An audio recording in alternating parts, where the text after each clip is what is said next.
Okay. Good afternoon, everybody. Thank you so much for joining us. We are joined by poet, author, and translator and linguist, the fantastic Sascha Akhtar, for our Urdu language poetry workshop, which is a taster session that we're very, very lucky to be getting this month during South Asian Heritage Month. Thank you so much for joining us, Sascha. It's such a pleasure to have you here. Oh, it's an absolute pleasure. This lovely collaboration, that we're doing between you guys, South Asian Heritage Month, and Stephen Spender Trust, and myself in the middle. And we love it. We absolutely love having you involved. So, without further ado, I'm going to leave you in the very capable hands of Sascha. She's going to take you through a couple of, the poem that she's selected today for you to work on and take you through that side of the process and take things from there. So, I will see you shortly. Okay. Good luck, everyone. Bye bye. Hi, hello everyone. I can't actually see you all, but I know you're out there, which is very exciting. So I am a native Urdu speaker. I grew up in Pakistan, and then I've lived in America and in the UK. But Urdu keeps coming back, and I love it. And I'm really excited to share this opportunity with you. So I think what you need to do is get yourself a piece of paper, a pen, and a pencil. Yeah. So go ahead and get those together, because I'm not sure if you've done a workshop on this kind of StreamYard. You may have done some on Zoom. So we're going to be a little bit, it's going to be a bit different. We're going to give you a Google document, which is a shared document. So you'll be able to see some of the materials. And in the first instance, I'm going to show you a poem, and I'm going to talk about it a little bit and guide you through the process of translation. What I decided was, because we're a large group, you can all choose one line, and then you can put in your mechanical, what I call mechanical or literal translations from the one line into the chat. Yeah. So the process is two-stage, which I will talk to you about as soon as we see the slide. Now, I want you to be completely reassured that your knowledge of Urdu is not being tested. And our hope, my hope, and Stephen Spender and South Asian Heritage Month, who have very kindly got us here, is that you go away with perhaps just a little bit more than what you came here with. Yeah. And if there are any kids out there, I hope there are. This is going to be really fun. So yeah, so you can choose to scribble your literal translations. Have you got your papers and pens and pencils? Yeah. Okay. If you haven't, it's all right. Just get them and come and sit down. Yeah. All right. So, if there are any questions, by the way, during the process, or you can write them in the chat. We've got Natasha Janejo working behind the scenes for us, and we've got the wonderful Stacey Allen from the Stephen Spender Trust. It takes a small army to do these things. So, Natasha, could you please show us the slide? Yay! This is so exciting. Now, what you see here is a very special poem by a poet who is, his name was Sufi Ghulam Mustafa Tabassum. Yeah? So if you can say that after me in the privacy of your own home where no one's listening, Sufi Ghulam Mustafa Tabassum. Now, he was a 20th century poet, yeah? And way down in the bottom, because I didn't want to distract from the poem, I've put his picture and I've put the date of his birth and the date of his death. So 4th August 1899. So he's sort of born just on the cusp of the century, yeah? Um, Now, I've talked a lot in the Urdu Spotlight Prize, which is what we are running for the Stephen Spender Trust, in my blog post about this idea of loss of language and therefore loss of culture. So, Sufi Ghulam Mustafa Tabassum may well be recognizable by some of your grandparents, some of your, grandparents, cousins, like the sort of elderly relatives, because he was really popular for children. And he continues to be popular in Pakistan. So he wrote a whole series. I mean, he was always writing, he wrote a whole series of these things called Paheli. Now, if you look on the top, there's an English Romanized uh, transcribed Urdu. It says Paheli. So let's say Paheli. Now, Paheli means, do you see that image of the guy in the green? The little riddler. Yeah, Paheli means riddle. So the Urdu word next to it is the Urdu script, which says Paheli. So Sufi Ghulam Mustafa Tabassum wrote a series of poems that were riddles. Now, I thought it would be really fun for us to work through a poem riddle. Okay. Now, let's get to the fun part where I read it, because you're probably all dying to read it, and you can read along in the Romanized, transcribed Urdu, yeah, as I read from the Urdu. And who knows, perhaps one day you too shall be reading from the original Urdu, if you so wish. Paheli. एक परी है रंग रंगीली सी, कुछ सब्जी है, कुछ नीली सी, कुछ लाल सी है, कुछ पीली सी, बारिश में नहा कर आती है रंग जमाती है, फिर पल भर में छुप जाती है, पूछ तो उसका नाम है क्या, दुनिया में उसका काम है क्या. I gave a few little hints with my dramatized gestures. Now, you see, the beautiful thing about not knowing a language is that it is already like a riddle, isn't it? Like just finding out, what does this mean? So, what I want you all to do, I've incorporated what we call a mood board or an image board. So take a moment with whoever you are. If you're with your kids, if you're with your family, or you're on your own, just take a moment and have a look at these pictures here. They're all important. They're all to give you an idea, before you actually get to the words, what the poem may be about. So we already know one thing. We know, because I gave you that, it's a riddle. Now, what do the other images bring to mind? And also, that background, by the way, is not just a pretty background. It is very pretty, but it's also a clue. So we've got colors, yeah. The poem is about something colorful. Possibly this. Who is this creature over here with the wings? I'm very proud of that picture. So perhaps there's a goddess. One of the children I taught this to said it was a goddess, fairy, and then there's somebody having a great time in the rain.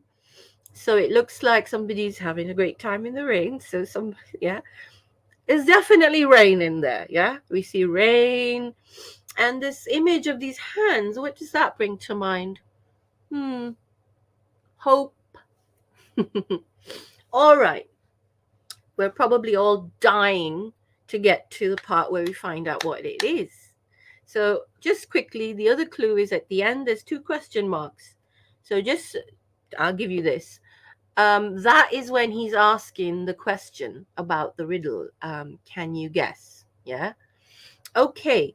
So now you're going to have to give me a small minute And I am going to put another slide up to show you what we're going to be showing you. Okay.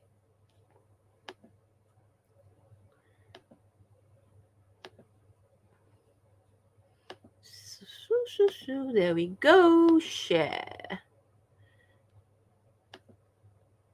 There. Natasha, could you confirm with me that this is on the screen, please?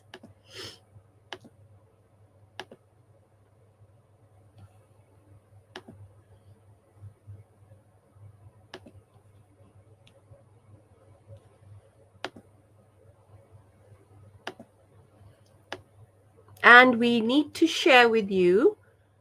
We're going to put it in the comments for you. Thank you, Stacy. Natasha, could you share that link with everyone? And can you tell me if you all can see this lovely little thing I've put up for you that I've made?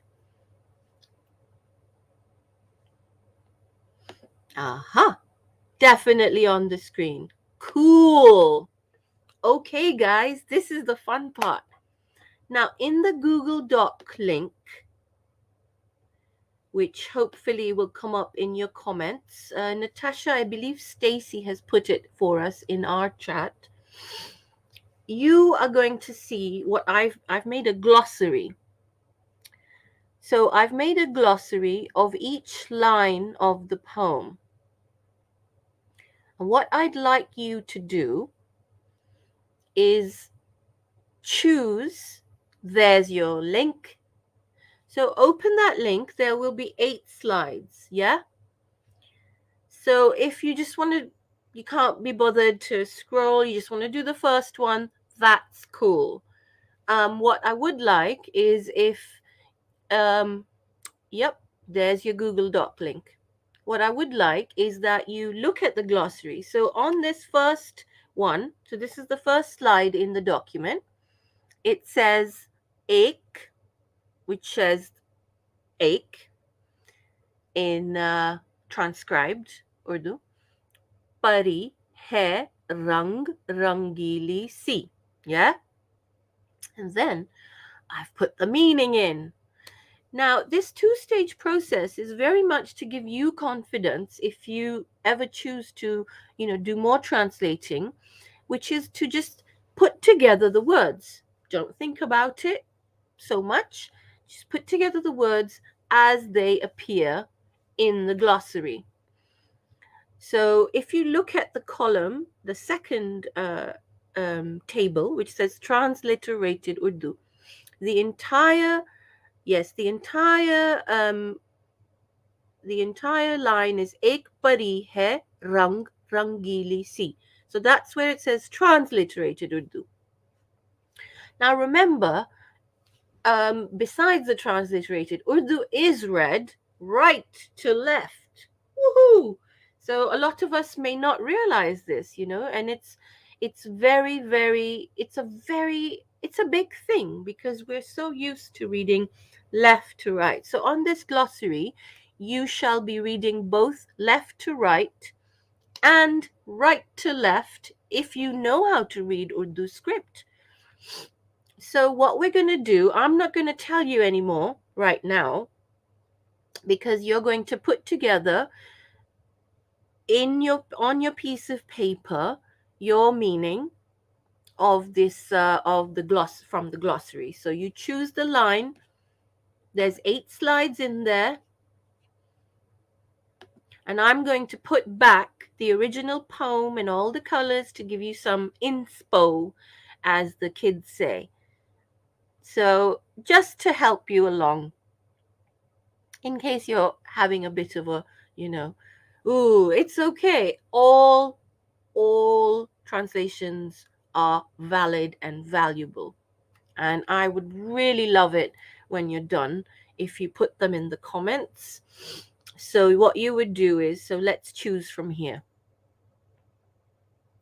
I'm going to choose I'm not going to choose there is. A fairy ek pari hai I'm going to choose is, not exists. So that's your choice as a translator, even on the literal level.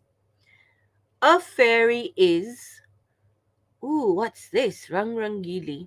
On its own, rang means color. So rang is the word for color or two color. But when it's paired with rangili, the meaning is bright, joyous, many colors, all colors, brilliant. So a fairy is many colors. C. C indicates the feminine. So something is or of a female. So I'm going to choose a fairy is many colors of. I'm going to put that in my comments, and is of many colors is. A fairy of many colors is. Huh. Wow. And I'm going to ask, and we're going to put that in the comments for you. Now, when you're doing this exercise, you're going to notice that it all sounds a bit weird, and that's really okay. It's meant to sound a bit weird. I'm going to put the next slide on to help whoever chooses this line.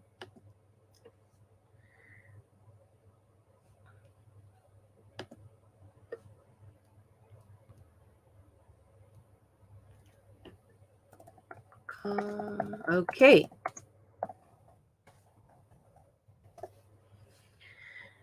कुछ सब्जी है, कुछ नीली सी.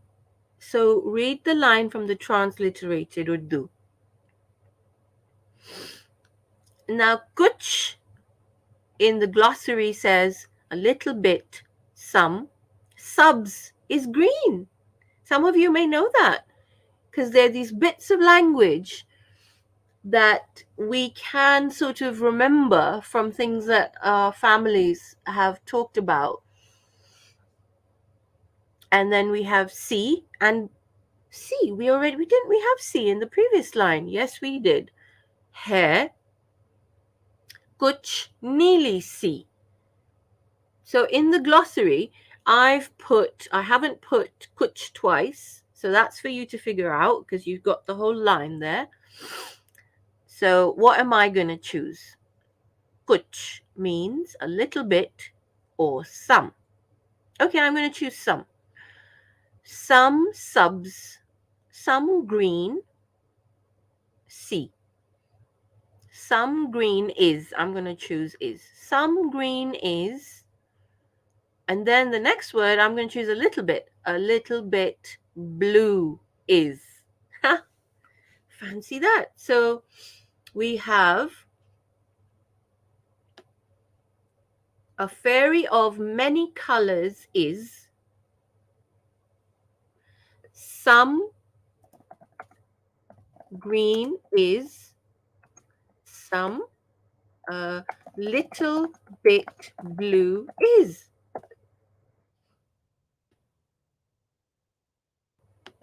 Fancy that. We're getting there.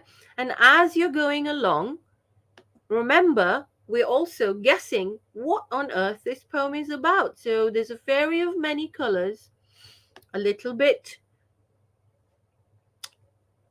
green, a little bit blue is, and now we've got kuch lal si hai, kuch peeli si.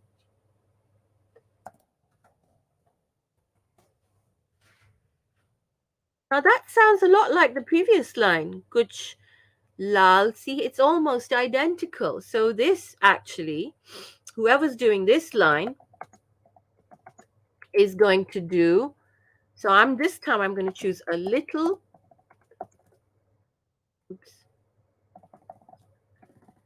line 3, a little bit red. Kuch lal si hai, kuch peeli si. A little bit. Lal is red. So now you know another color in Urdu. Lal. see hai, a little bit red is, some blue, no, we did blue, peely, yellow, my color of my t-shirt, yeah? A little bit red is, some yellow is.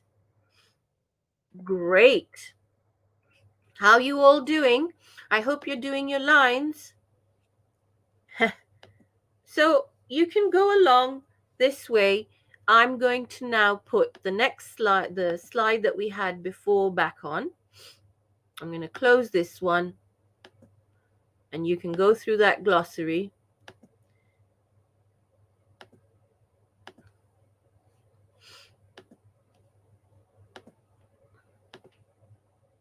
And hopefully it's come back. And you can see that.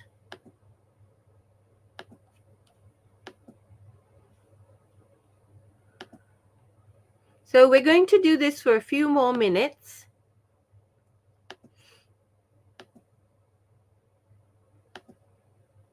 And if you've chosen some of the easier lines, then you may already be done and tapping your fingers like, okay, come on.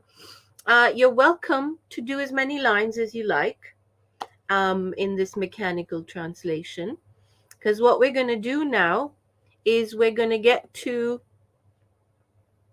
the next bit, which is I'm going to show you a few examples of the literal translation. So that will be very exciting.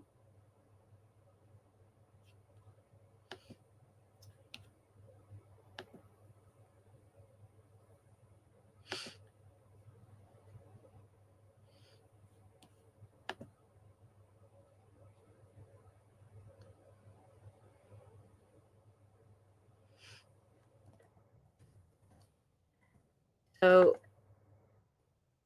there we go. I've got the literal translation up. I'm going to go back to my first screen, which is, you know, the colors are inspiring. I think maybe some people, as they're going along, may well be getting an idea of what this paheli or riddle is about. So I'm going to read it again because you have the benefit of someone reading you the poem as you're translating. So in a book I was working on, I was translating from Urdu, the work of an amazing Urdu writer, female woman writer, Hijab Imtiaz. And she, you know, there was no readings available. I would have loved it if somebody was reading me that work. So I'm going to read it again for you. Ek pari hai rang rangili si. And we're going to lead into the literal translation now. Kuch sabsi hai, kuch neeli si. So we know that that means there is a fairy, many colors of. A little bit green is, a little bit blue is, a little bit red is, a little bit yellow is. Barish mein naha kar aati hai. So if you've got the slides up and you've done your translation, it means rain in, bathes, then comes. So a fairy of many colors bathes in rain and then comes. Aati hai rang jamati hai. She comes. Now this word rang jamati is very interesting because again, so Ghulam Mustafa Tabassum was playing with language a lot in this poem because this word rang, so rang is like a repeating refrain, color, color, color, which is interesting for when we get to the answer to the riddle. But rang on its own means color, but rang jamati is a lovely word that means many different things. If you look in the glossary on the 5th slide, you'll see that I've written it there. So it means not only to enchant, but also to appear like boldly and strong. But the word jamati on its own means gathers. So we have so many ideas here. So she comes gathering colors. She comes and enchants us, you know. फिर पल भर में छुप जाती है. So that's slide 6 in the glossary and the Google Docs, which means next, pal bhar, in a moment, hides, goes, she. She appears strong, runs off. And the last two, पूछो तो उसका नाम है क्या? Ask you, her of name is what? Dunya, world, में, in, her, purpose. Kam means literally work, but also in this context, purpose is what? Very interesting. So now I'm going to show you a few literal translations that I've done. I'm going to read them to you, and you can compare them to your lines, or if you decided to put them all together. And please keep in mind that you can do this also later at your own leisure. You can, fantastic exercise. A fairy there is many colors of, a little bit green she is, a little bit blue is she, a little red she is, a little bit yellow is she. Rain in, shower completes, after she comes. She comes enchanting us. Next a moment in, hides she away. Ask you so her name is what? This world in, her job is what? Now I've given you an example, one kind, a sample of one kind, so that it takes into account all your choices, because as a translator, choice is everything. So here's another sample of a literal translation, which is rough. One fairy there lives full of color. Some green she is, some blue too, a little bit red is she, and a bit yellow she is. When it rains, she bathes first, then comes. She comes gathering colors, strong and bright she does. Then she suddenly disappears. You may ask her name what is. World in this her purpose what is. It's very interesting that, isn't it? That when you start translating, you realize that the order, the syntax of words, the order, which word goes first, is very different. And that's the beauty of the work of a translator. So one thing I want to, before we get on to, I've put two samples of a creative translation. So I've taken, now this is where the magic happens. You take the mechanical or literal translation, and then you apply your powers of deduction, of elocution, of writing. If you're a poet, you make other choices from like a thesaurus. You sort of meld it into a way that sounds more natural to the language you're translating into. And in this case, we're doing it into English, right? Now, a quick note here. Some of you may know that with the Stephen Spender Trust, I'm running a Urdu Spotlight Prize. So, surprise, this poem is in the Urdu booklet.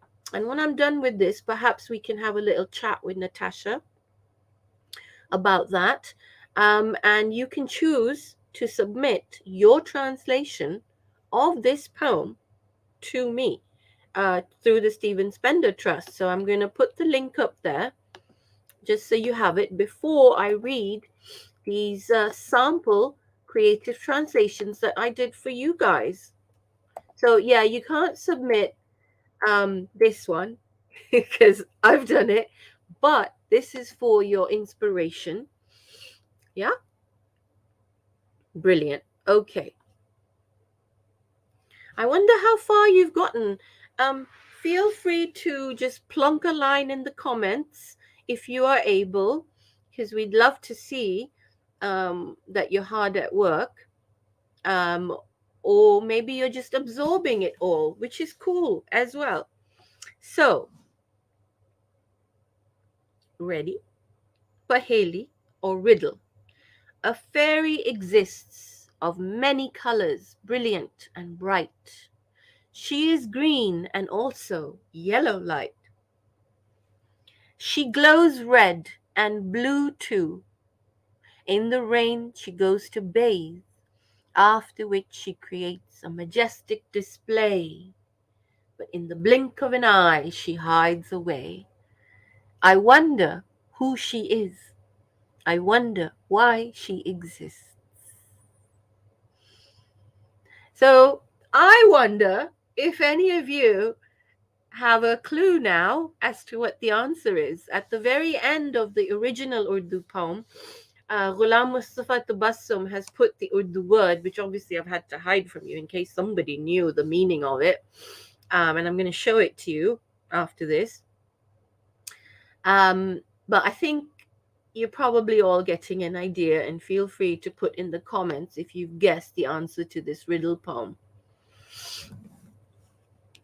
Creative translation sample 2. A riddle. So I chose a riddle instead of riddle. I'm sorry, I didn't put it in there. There is a fairy I know, colorful as can be. A wee bit green and yellow is she. She's also red and also blue. When it rains, she loves to play. She enchants us in this way. In the next moment, hiding away. Tell me, can you guess her name? Tell me, do you know her game? Well, I hope you enjoyed those 2 translations and possibly have guessed. I am now going to show you the entire slide for the answer to our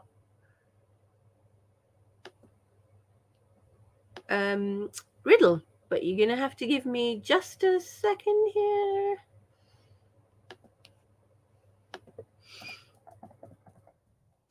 And if you're still working, you can now work on the other part, which is taking your mechanical translation and making it your very own. So that is the job of the creative translator, is putting your own sort of spin on it. So as you see in that second sample, I put in a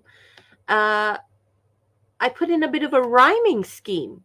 So now that's not always easy to do, of course, because we don't always have the English words. But in something like this, it's quite simple.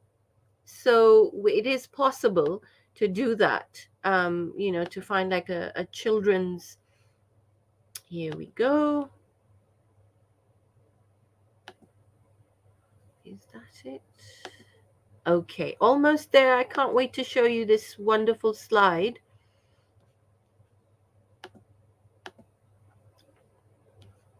Ta-da! Yay! So I wonder if you guessed that our Paheli, or Ghulam Mustafa Tabassum's riddle, is the answer to his riddle is a Qos Qaza, which is the rainbow. And there were plenty of hints in there with all the stuff about colors. He just sort of threw us off, didn't he, by saying she was a fairy, which is cool. I mean, the rainbow could well be a fairy. And what I find very interesting is, you see, Ghulam Mustafa Tabassum adds this philosophical dimension to this riddle, which is he asks, what is the purpose of a rainbow? I mean, what a question. It's a very philosophical question, and a wonderful one to sort of discuss with our children, even to discuss with each other. We may never quite know what the purpose of a rainbow is, and in this world where we always want to know everything, the rainbow is a very mysterious and almost mystical. It's sort of a mystical thing, isn't it? It's like Yes, we know the science and why it appears, but what is its purpose? So, as I said, we may never know, but what we do know, and I think this is where the answer to the riddle is so lovely, is that we can discuss what we do know is that it makes us so happy. Everybody gets excited about a rainbow. A kid, an adult. I've got friends, in my literary community, all in our 40s, 30s, 20s. Everybody posts pictures of rainbows with glee.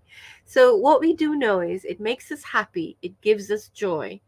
And most recently, in this very difficult time, the rainbow was used. And I've put an example there. All the kids we have been drawing rainbows to say thank you and as a symbol of hope, uh, for the future, and to also inspire these people who've been working so hard in the last it's been almost it's 2 years almost. So thank you. Thank you to all the wonderful people who have been working so hard for us. And thank you to South Asian Heritage Month for doing this tremendous job of helping us all connect with our culture, our languages. And, thank you to the Stephen Spender Trust. These are all not people who are, doing it for money. It's all for hope, for the future. So I really hope that you have enjoyed this part of our Urdu language workshop, and I hope that you have gotten something out of it. Um, I wonder if perhaps we may uh, discuss a little bit the Urdu Spotlight Prize, which is with the Stephen Spender Trust that I'm running, and that this poem is in the booklet for. Um, so Natasha might jump on here to have a chat with me about that. Hi. Hi, Sascha. How are you doing? Yes, I hope you enjoyed that workshop. That was wonderful. That was such a treat, honestly. I've got my notepad here with my pen and pencil, and I absolutely loved it. And what I love about the work that you do and what I love about Stephen Spender in general is that you're so adamant that that as soon as you know one or two words in your focus language, you are a translator and you are a linguist, and you make it so accessible for everybody. And I loved how in-depth the glossary was. I love that even when, because there's a lot of people from my generation that have lost their mother tongues, and it's a really stressful thing to even think about reaccessing that again. And there's so much shame and embarrassment around it, and just things like the glossary that you've carefully provided for us all, the options that you gave us. And that's why the quote that I've posted while you were in the session, I thought was really beautifully said, about how you exercise your judgment and then you just make choices, and the different options, the different translation options, and then how that changed the verse completely. It's so exciting. Yeah, I mean, I think translation is also, I call everything magic, but translation is also a form of magic, isn't it? Oh, Where 100%. it's, the transformation of an object in one form, like an intellectual object, into another form. And then that form, can have effects in different ways because it's like unlocked, It is. It's so absolute magic, and this is to me is alchemy. So, with that in mind, please do tell us about the booklet that you've curated, because I know we did a video about the Urdu Spotlight, and because of editing, we didn't get to hear so much about who you've included on the booklet that people will be yeah. able to access, and translate from, what your choices were there, and who these poets are as well. Well, I was thinking of possibly sharing my the booklet on screen. Oh, What? that'd be great. Yeah, Yeah, absolutely. I had it. I've got it opened here for Yeah, that'd that be very wonderful. purpose, and I think it will be really cool because what I'm realizing is that seeing. I may need to stop this one. Yeah. Mhm. And seeing Urdu, the script in itself seems to also have its own effect. So this child in one of the workshops I did, he saw the Urdu. I had handwritten a glossary. Here we go. And having it heard as well, like you were saying, having Yeah, it read to you, this is yeah, actually a really unique opportunity for people in this session to yeah. hear, if you wanted to hear some of them read maybe as well. So now this is the other part. So partnering with so many different amazing people. So not just you guys, and but also the brilliant. Now, if you don't know about Rekta, everyone, Rekta has helped me become a translator. So Rekta, REKHTA, is an online resource. It's a absolutely huge dictionary resource with both Hindi, Urdu, and English. So here is the booklet, right? We've got Faiz Ahmad Faiz. I'm going to have to scroll here with Bol. Now, where you see the links, that's where you can click to go to Rekta, and they have these in audio read by some amazing people. So Oh, fantastic. I know. So most of the posts. So this was I was very keen on linking us all up to Rikta because that's how I've sort of managed to become a translator is through the help and support of their wonderful resources. So we have Faiz Ahmed Faiz, who is probably one of the, if not the best, but one of the best known poets from the subcontinent, and he is known across the board. And I would say if I was to quickly summate what is so special about him, it's his passion and his principles and his ability to put protest into lyric and poetry, and also shout out to the new show Lady Parts, which has changed the paradigm of many things for South Asians. But the poem that is read, that the entire show is based around, is in this booklet. It's called Really? Bol Ki Lab Azad Hai Tere. The lead singer of the punk band, the poem that she reads is this poem, and we didn't talk to each other. I was just doing this on my own. But I have we she's connected with us, and she was really pleased to know that we'd put this poem in. I love Um, that. I love yeah, that. yeah, How, lovely. how long is it? How long is the poem? It's not very long. Would you like to read it? Yeah, right. I do love the poem, and actually, when she got to read it, I was so I loved how she read it. By the way, guys, if you've seen Lady Pot, she does a great job. Okay, I'll do my version. My okay. बोल के लब आजाद हैं तेरे. Speak, your mouth is free. बोल जबान अब तक तेरी है, तेरा सुतवान जिस्म है तेरा. बोल की के जान अब तक तेरी है. देख के आहनगर की दुकान में. You see, sorry guys, I'm reading the transcribed. I really need the Urdu. I can't read. I can't read this. Here we go. I need the Urdu.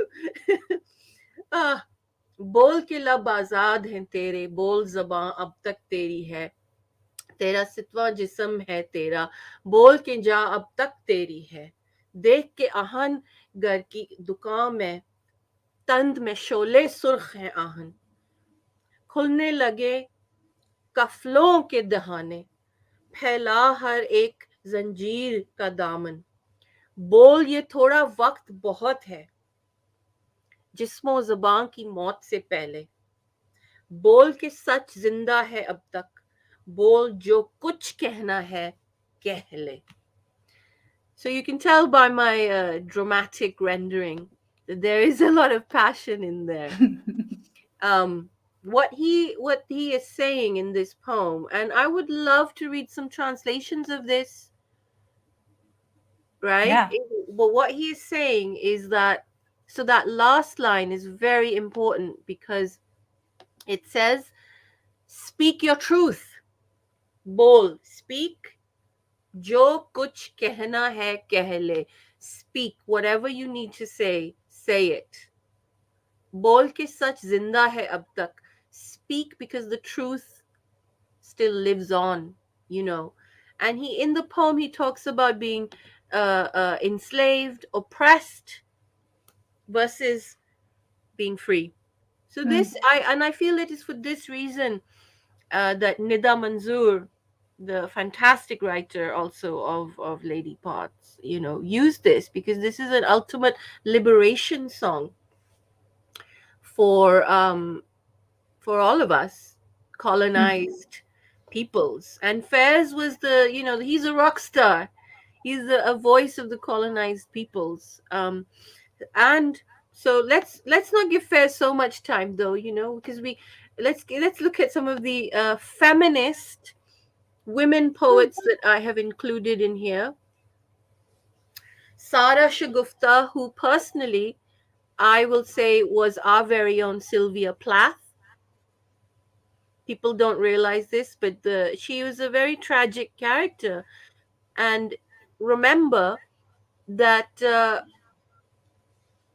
for women in in the South Asian culture, particularly in the time that she was writing, which was about, I believe, the 60s, but I may be getting that wrong. But she had no support, you see. Mm. Okay, so Sylvia Plath was also, you know, very depressed and oppressed, but Sara Shagufta is a whole other level of Sylvia Plath, and she too took her own life. And what I'm happy about in regards to Sara Shagufta is that just like literally in the last 5 to 10 years, people have been paying attention and are trying to amplify her. So look how long she's had to wait to be amplified. One South Asian woman. Mm. This is what it is, na, with South Asians. A woman has to wait, you know, so long. Besides all the other reasons that, you know, the South Asian is suppressed. Then we have Zehra Nigah, who is very well known feminist Pakistani poet. And then we have, I included Allama Iqbal, who was one of the founders, you know, of He's my Pakistan. mum's favorite. Oh, is he? Yeah, I mean, Mm. he's, you know, he's old school, man. He's like, he's, you know, the Don. He, yeah, you know. He's the But what classics, isn't he? he's the classics. He's good. And why I included him was because, you see, I've talked about this a little bit, is that I also traveled through the pathways of memory in creating this booklet. Not just my memories, though. I reached out to the wider community, so other Urdu translators, artists that I know. So you'll read that when you guys read this booklet. You'll read the notes I've put with each poem. So other people suggested some to me. They said, "Oh yes, you know, when I was a kid, my parents used to sing." You see, that's the other thing, is a lot of our Urdu poetry was transmitted via singing, and nobody would ever have read the lyrics. So in this poem, Ahmed Faraz, which is number 6 in the booklet, Ranjesh Hi Sahi, this poem was sung to one of the people that I've collaborated with. I'm just going to scroll down here. And she said, yes, if you're going to put it in, then let's have this, you know, because I remember it. So memory has a huge, sorry about the scrolling, has a huge part to play. So I included Allama Iqbal's Bachon Ki Dua, because we used to sing it in school. And some may say, oh, it's religious, you know. Believe me, there is a lot of religious propaganda that I was, you know, privy to. Yeah, you know, but this I don't feel was it, because it's a poet writing this beautiful bachon ki dua, children's prayer. And it's interesting because in this too, the first word is lab, which is lips. And it says lab pe aati hai dua. It's sort of a Sufi also concept that the the prayer raises to the lips on its own, like praise or glory. So I find a lot of our Urdu poems actually have more in common with the blues and the slave Delta blues, and the way that the Lord is invoked, rather than these stringent Muslim ideologies, or it's yeah, it's Muslim in the same way that the blues is gospel, but ours is it's so this idea of it's like hallelujah. It's very Sufi, isn't it? It's a very Sufi principle, I find. It's like a Yeah, worship and a devotion that is through the arts and through the beauty of things we can create.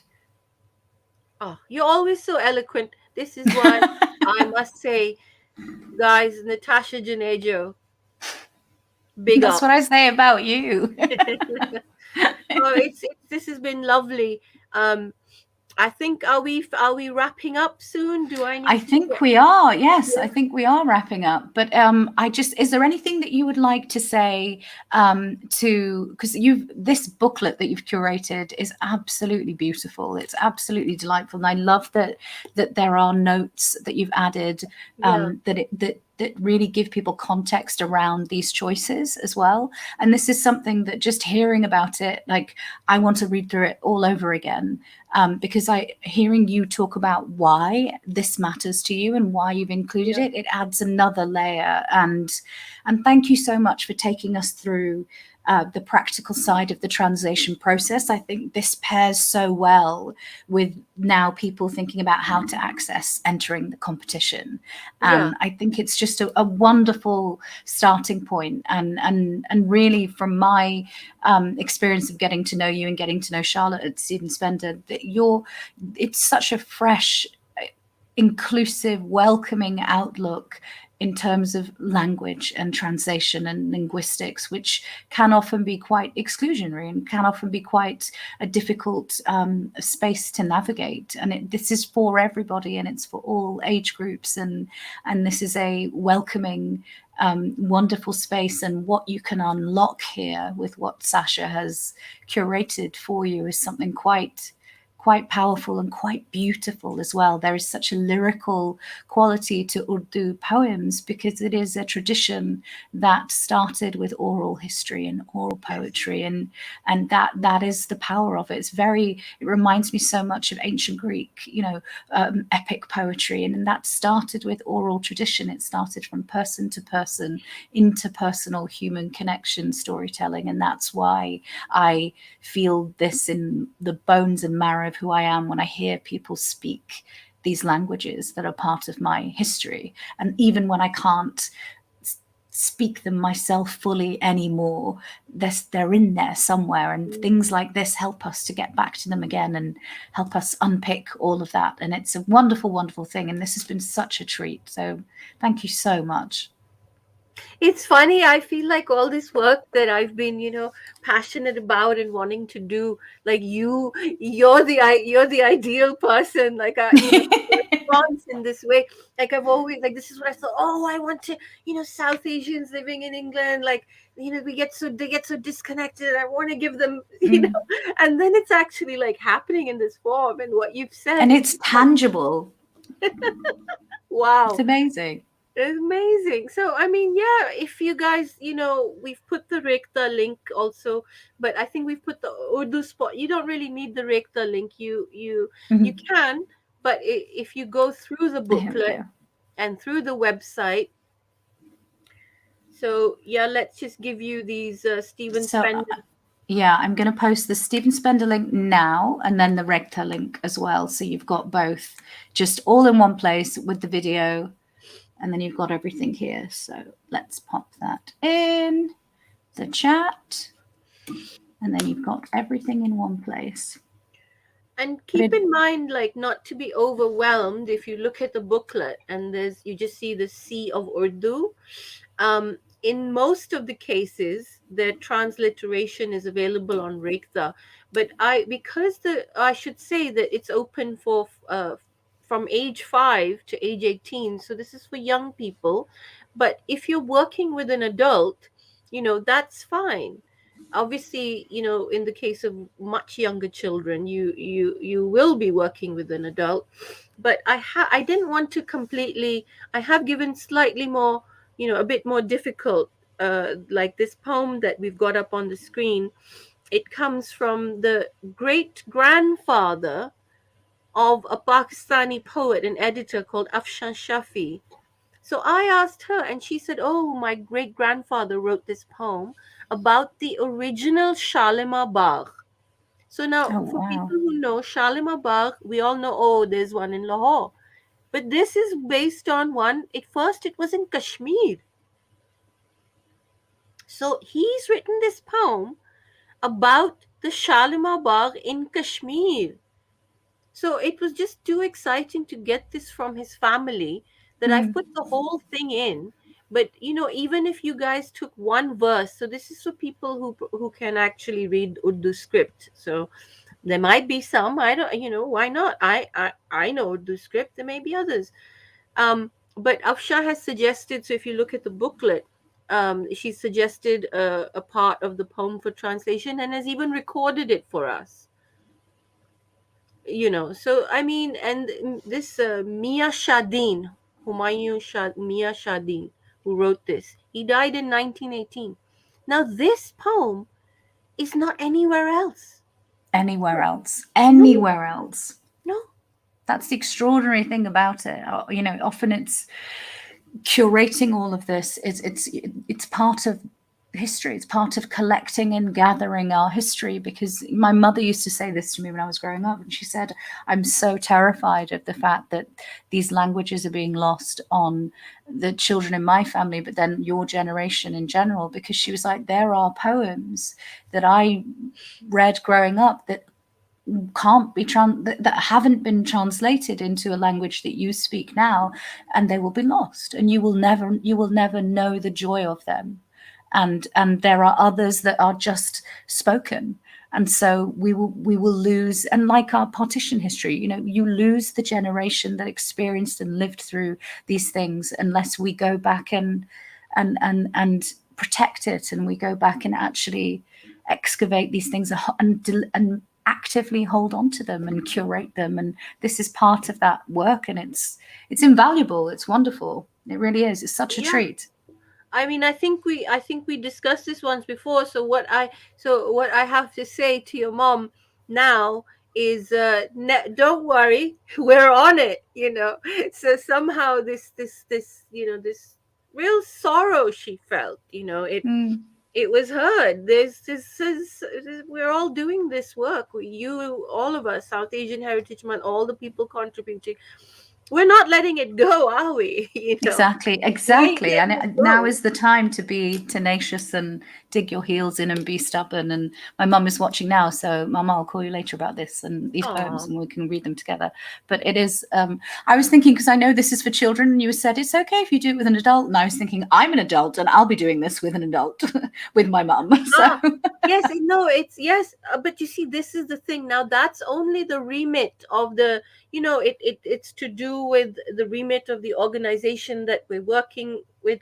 However, I have been wanting to say this, is that if anybody wants to translate anything from this booklet, and I am going to speak to Charlotte. Please get in touch with me, and I want to feature those So where can we follow on you? my Where can Instagram. they reach out to you? And then you can, maybe they can DM you or loop them Yeah, into a hashtag or something. I want to put them on my Instagram, which is it Akhtar Sasha? Akhtar Sasha is my Twitter. So my Sascha Akhtar.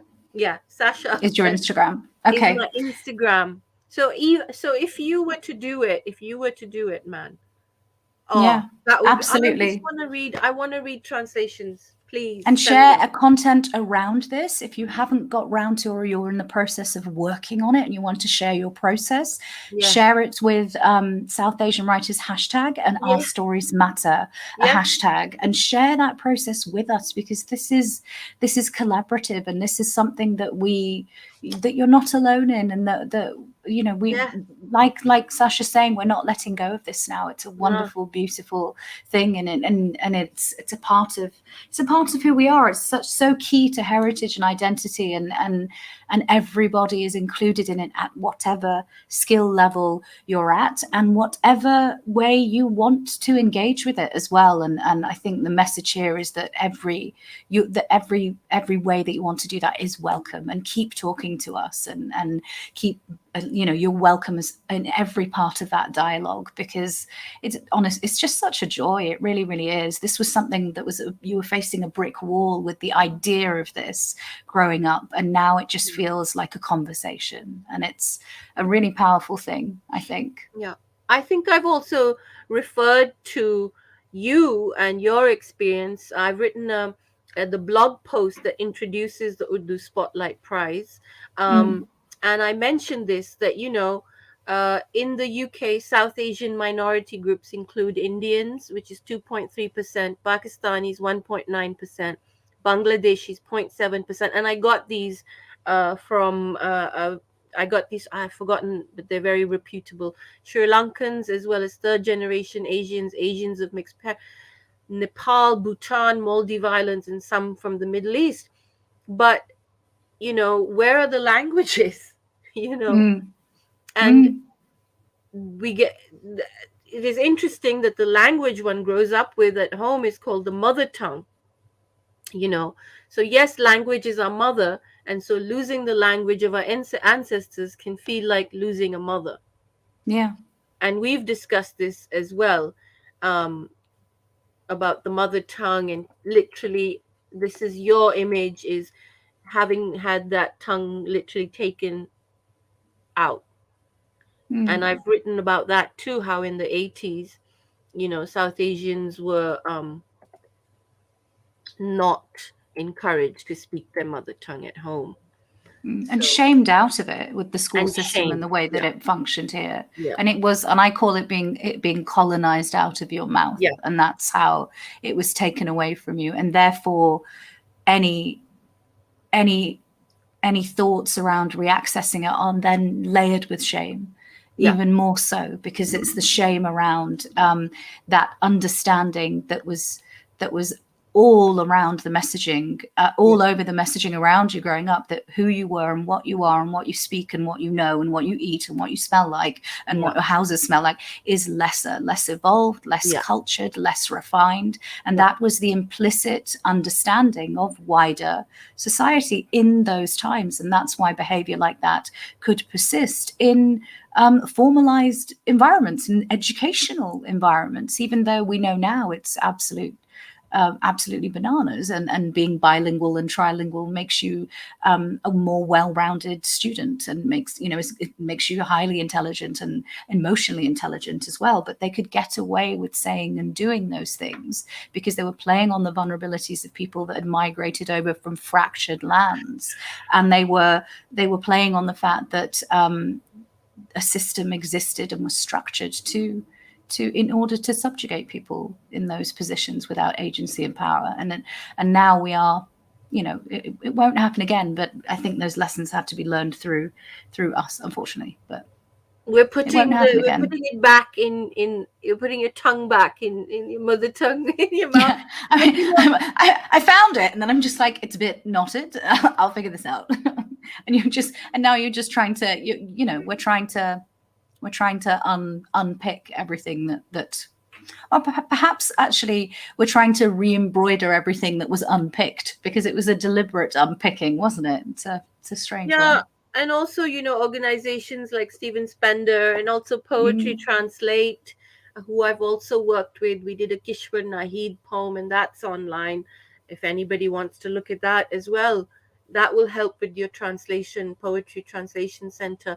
But they're all working towards this end. Um, so hopefully we can, in the future look at other South Asian languages as well, like Pahari, Kashmiri Pahari, and Punjabi is like one of my favorites. And I know that the Stephen Spender is doing, different things. So Bengali, Marathi, all this stuff, man. And Mm. there have been, I mean, and I said this to you before, and there's been a whole spate of Indian and writers, women writers, translated. And I've been looking at all these lists. Actually, we're spoiled for choice at the moment. So I just want to, yeah, before we go, because I think we're a bit over, is I would like Mhm. to reiterate, because I don't actually believe in negativity or negative thinking. I see it all as positive, and there are very positive things happening with South Asian, at least I know, besides culture, but literature, which is part of, there's a lot of South Asian writers being published, and there's a lot being translated, and just this moment, is also happening. So Mm. I think everybody needs to stay joyous and buoyant about it, and not pick at the things that we see as problematic, but see what good works people are doing to for this healing, Mm. intergenerational, healing. Absolutely. Absolutely. And it starts with language. It starts with Yeah, history and language. It starts with the things we say, and then it moves on to the things we do, I think. yeah, totally, totally. But thank you so much for your time, Sascha. This was absolutely incredible. It was such a treat So good. and such a pleasure, an absolute pleasure. And we'll probably look to holding another one if you have time throughout Woohoo. South Asian Heritage Month. It was just lovely. It was absolutely lovely. But Oh, thank you brilliant. so much, everyone. Thank you for joining us. And we have another event coming up with Sascha, don't we? We have speaking of mother tongues and access to languages. I'm just going to check what date that was because I've completely forgotten. But August 14th, August 14th, that's it. Pakistan And Independence Day. yes, Pakistan Independence Day at 7 p.m.